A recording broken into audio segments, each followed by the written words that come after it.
Hey everybody, it's Crafts Reborns. I am here to do the third in my series of tutorials and trips and trips and ticks. Tips and tricks for using Miracle Blend air dry paints. And I am on the warming layers of these two babies. I have already done the yellowing layer, which you probably can't really tell because everything is so brightly lit. But I've done this yellow warming layer. And I just want to talk about a couple of the tools that I've acquired over the years. One of the things is a lot of people think that with air dry paints you can't store them, and that is not the case. I have purchased over the years in different forms these small paint pots. These were, I believe, at a craft store. They're very, very tiny. And these I think I got through maybe Dolls by Sandy, I'm thinking, or somebody that actually sells air dry paints. I prefer these because they have a dropper top, but they don't hold very much. These hold a pretty good amount. As long as it's airtight and there's quite a good amount of paint in there, the paint is going to stay liquid. What is going to happen though is it's going to have a tendency to separate. And you can see this with this. This is my tangerine wash, which is one of my warming layers, which is made of red and yellow, obviously. And you can see how it's separated. But that should, once I pour it into my little container here, which I also got at a craft store, it should work out okay. And I think I've already talked about the mottling sponges that I'm using. I do have a tendency to use the same sponge for the same color, so this is my red sponge. And these little mixing tools, I also, where did I get these? They're also really handy if you are, if you're getting your paint in something like this where you can't drop it in there, just to scoop small amounts out.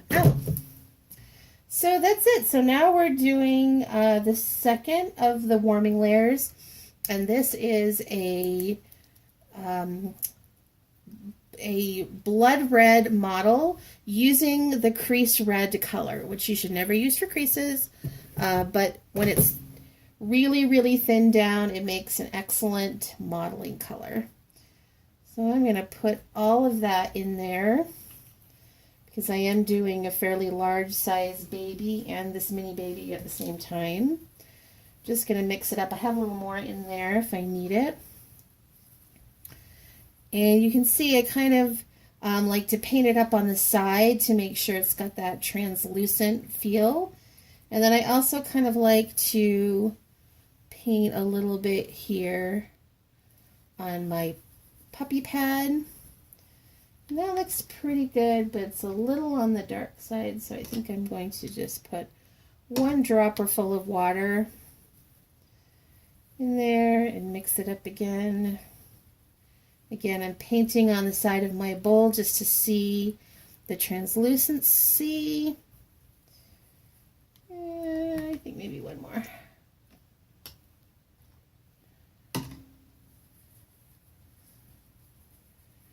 There we go. I have, remember my dry brushes, I have this big mop brush for some areas, and then I have my favorite medium size flat brush right there, and this is what I'm going to use to do the blood red Mottle.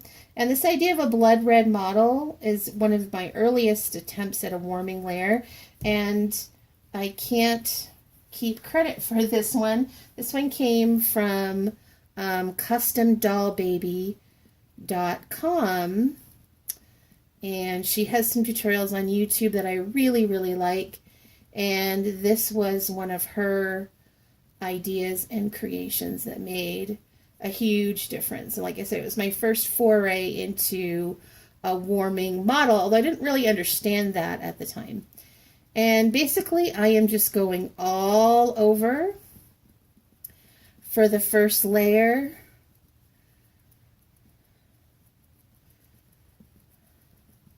just everywhere because this is warming.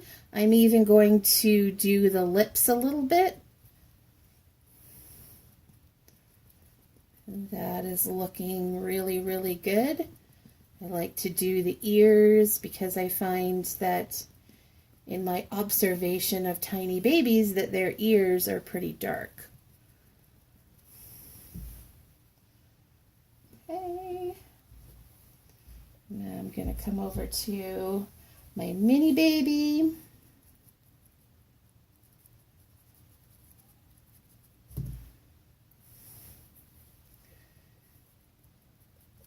And the same thing. I always start at the back of the head so that if it's something I don't like, then I can change that. I'm going all over to give it all over sort of a model.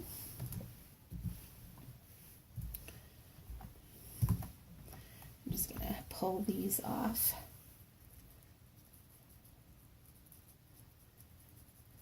And I think looking at how this is going on, I'm probably going to do a couple of layers of this.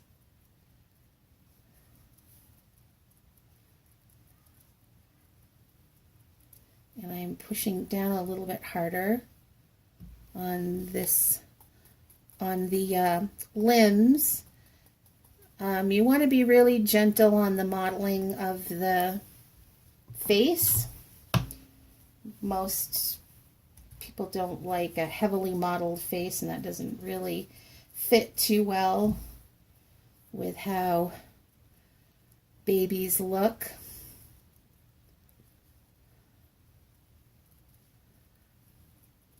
I hope you can start to see that.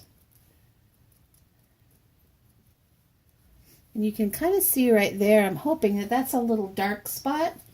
So I'm going to, ooh, that's a hair or something actually.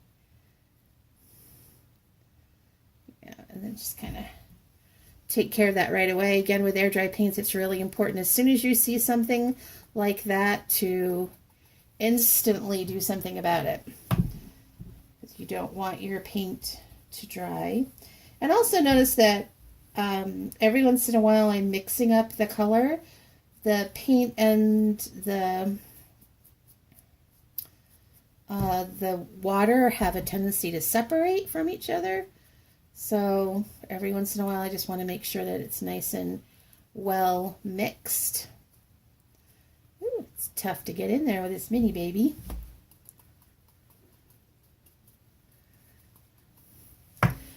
And remember, this is a dry brush, so when I'm going in there with that dry brush, I am getting rid of some of the paint. Remember that going over it with something that's wet is going to just move the paint around, while something dry is going to get rid of paint. So you might be able to see as I do it, I don't know if you could really see that model has a tendency to disappear just a little bit.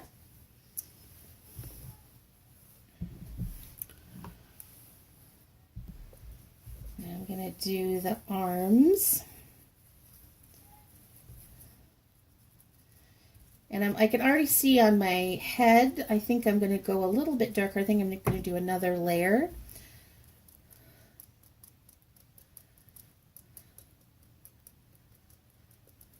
Now you can really start to see that.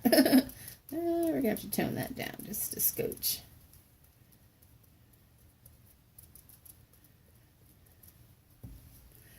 I'm sure you can really see that because I can. Back over with dry to get rid of it a little bit. And notice I'm trying to just go up and down because I don't want to wipe. That's going to create streaks. And I don't want to create streaking. That's looking much better. I think it's probably also getting a little bit darker because as I'm using the paint tends to pool at the bottom, and so as I go, it tends to get a little bit darker. But but that's okay. I've planned it out. So again, I did the face first where I want the least amount of mottling. And that probably looks really disgusting. Custom Doll Baby says that this layer should make you feel a little bit uncomfortable if you do it right. And it's true. It really gives that impression of blood beneath the skin where, because it's just such a warm red color. So I will be back in just a moment. Hi-ho, I'm back. I have finished doing the all over blood red model. This is one of my favorite steps because I'm not sure if you can tell in the bright light, but this is where this baby really starts to get all warm and starts to really look alive. It really looks like there's blood flowing under the skin to have that blood red model. So now what I'm doing is I'm going over some areas that I want to have some depth, some additional depth. So I'm going to start in the places that I talked about that I used the blue earlier, and I've got a round brush, and I'm going to start by going in the ear, right here, and then going up and around the ear in that area. Do the same thing in the other ear, starting down here where the ear canal would be. Definitely going to need to get rid of some of that. And then coming up here. And yes, I've got a lot of paint in there. So I'm just going to come in with my dry brush and kind of get rid of some of that paint that's already starting to pool in there. Remember, this is the crease red color that's available in the kit, but I generally don't use it for creases. I found as a collector of Reborns that most of the artists don't use this. This is way too dark of a color in the creases, in the most of the creases anyway. They use more of a pinky purple than this really, really dark color. So I only use this in areas that I really want to darken up, that I want to be darker than typical creases.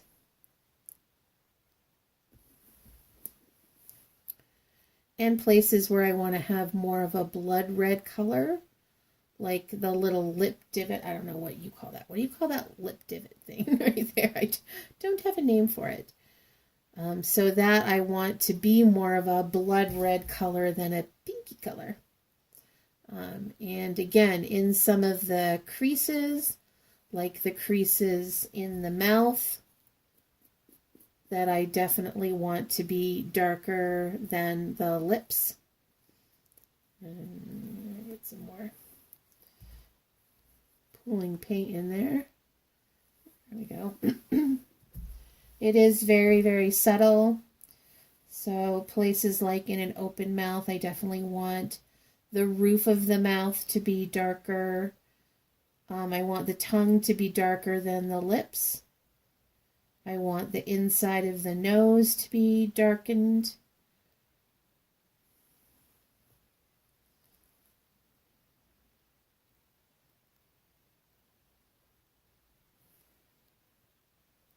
And notice sometimes I do leave that paint to pool a little bit, just because I want to give it time to stain the vinyl.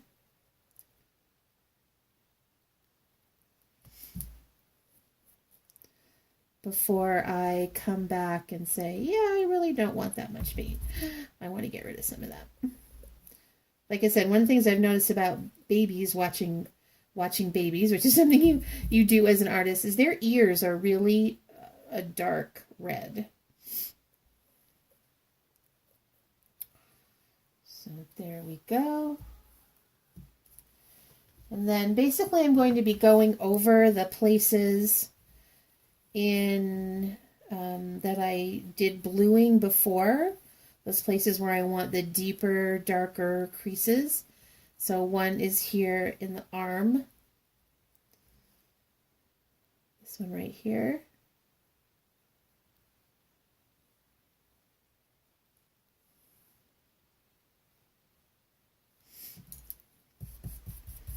And come back over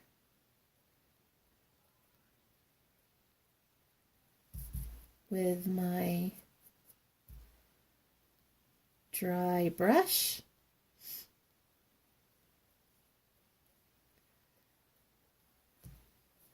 And then I'm coming in here between the fingers where you can see there's a little bluing there. I really don't want that to look blue. I want it to look more of a reddish. So I'm just going over that a little bit. I'm also going over the nails a little bit just because I want a little bit of depth to the nails. And again, you can see I'm letting some paint pool in there for just a second.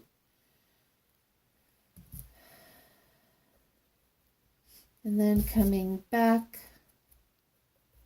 with my dry brush.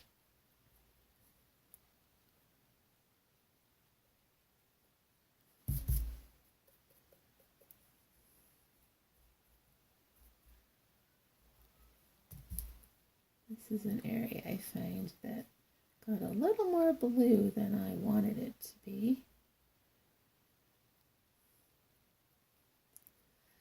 I'm also going to put a little bit over the knuckles.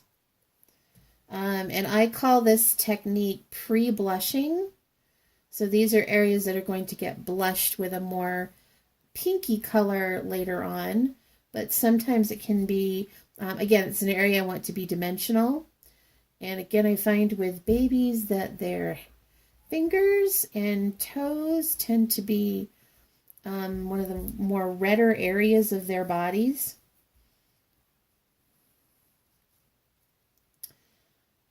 So here I am doing this crease one more time, doing this crease again. I'm going to pre-blush the fingertips a little bit, so there's some dimensionalness there.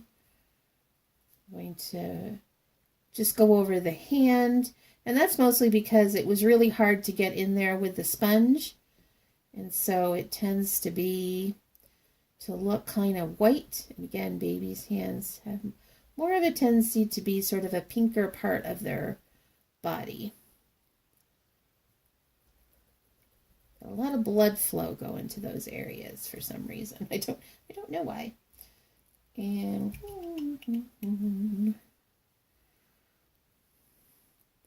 this is where it's important to have a lot of different tools to get in different places when you're reborning.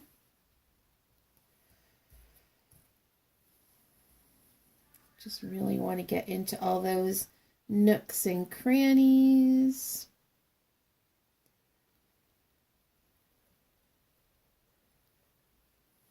And again, this is not really blushing, although it kind of looks like it is.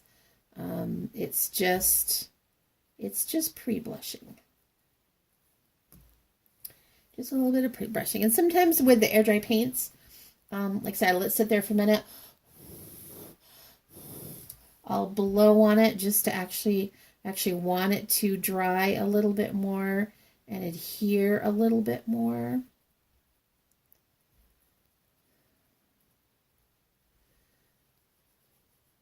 Yeah, that's looking a bit better.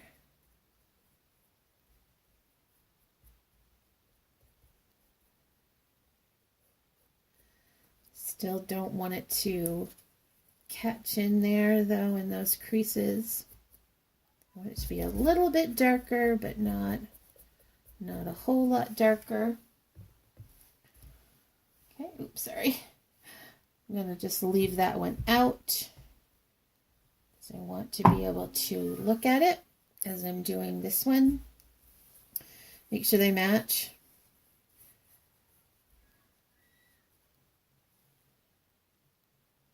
I don't know if you can hear my neighbors.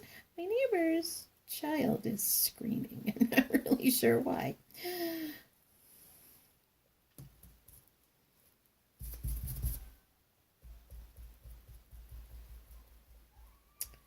Why is she screaming? Maybe you can't hear her. I don't know. I can, though. It's also important to get into these areas because they are hard to get in there with the mottling sponge, and so they tend to be ignored a little bit just because the sponge doesn't really get in there very well. So it's a good idea to go over these places just to make sure that they got that nice, rich, blood red mottle. Because it's very, very, very cool. For the longest time, this was the only warm mottle that I did. The idea of putting yellow on a baby or orange on a baby was like, really? I don't think so. And so this was my main way to get that warmth in there.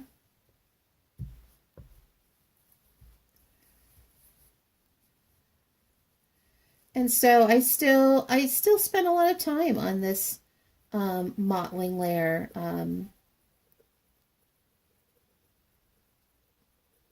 It's important to me that it looks really good. It really makes or breaks the baby for me. So it's something I'm willing to spend some time on, really, as an artist, to make it look just right.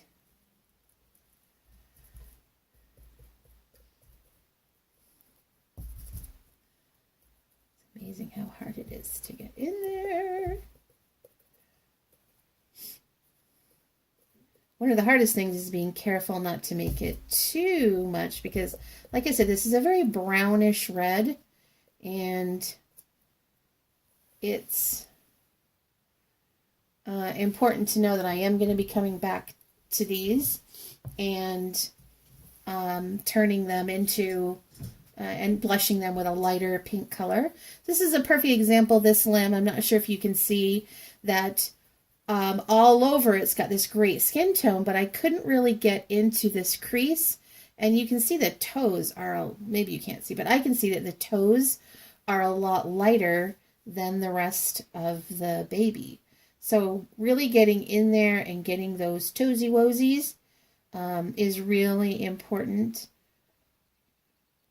More to make it so it matches the rest of the model. And the fact, like I said, that baby's toes tend to be darker than our toes.